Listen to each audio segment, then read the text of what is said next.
Hello everyone, today we are going to explore a fascinating topic about attention.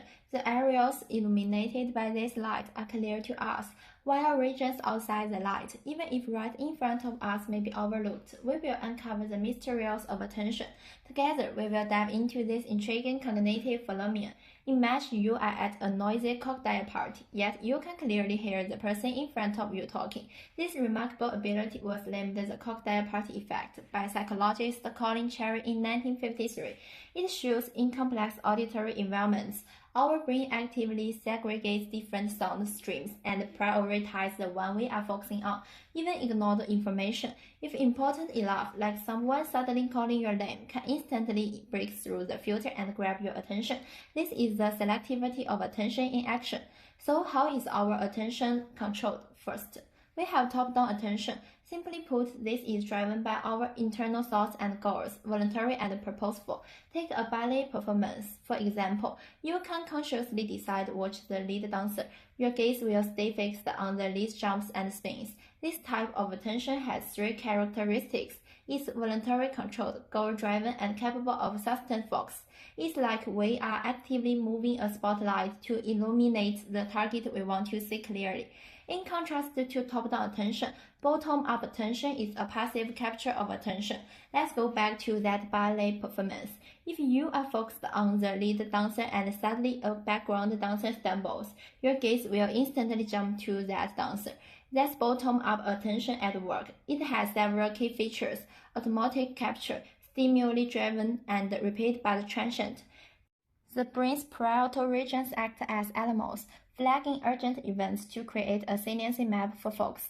Try this. Watch a video with players in white and black passing a ball. Your task: count white-shirted players' passes.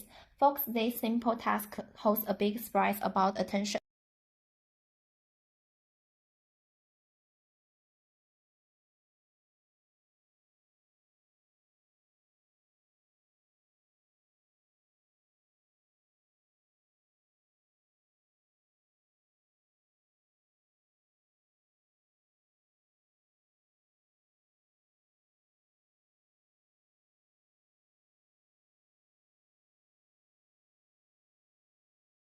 The test we just watched was conducted by Simons and Chambers in 1999.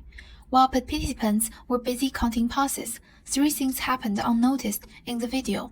A gorilla wandered into the scene, the red curtains turned orange, and the player in black left the frame. The results are interesting. It's likely that most people would notice the obvious gorilla, but few would spot the other changes. This perfectly illustrates a core conclusion. Without attention, there can be no conscious perception. This phenomenon of failing to see what's right in front of you is called inattentional blindness. In the original experiment, 50% of participants didn't see the gorilla at all, not because of poor eyesight, but because their attention was fully occupied by the task of counting passes. This challenges our common sense about perception. The world we perceive is not passive recording, like a camera, but actively constructed by our attention. Just as areas outside the spotlight, no matter how obvious, are overlooked, the brain only processes information it expects to focus on. Attention doesn't just make us ignore things, it can also change what we see. In 1915, Danish psychologist Edgar Rubin designed the famous Rubin's Vase illusion. When you focus on the white central area, you see a vase.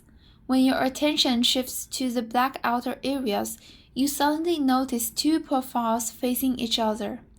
The image itself never changes. What changes is where your attention is focused.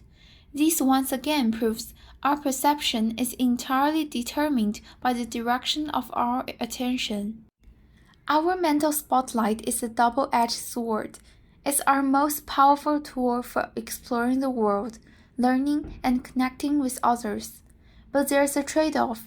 The narrower the spotlight, the more we might miss. To understand how attention works is to understand ourselves.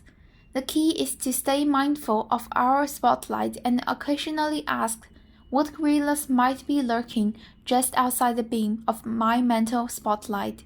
Thank you all.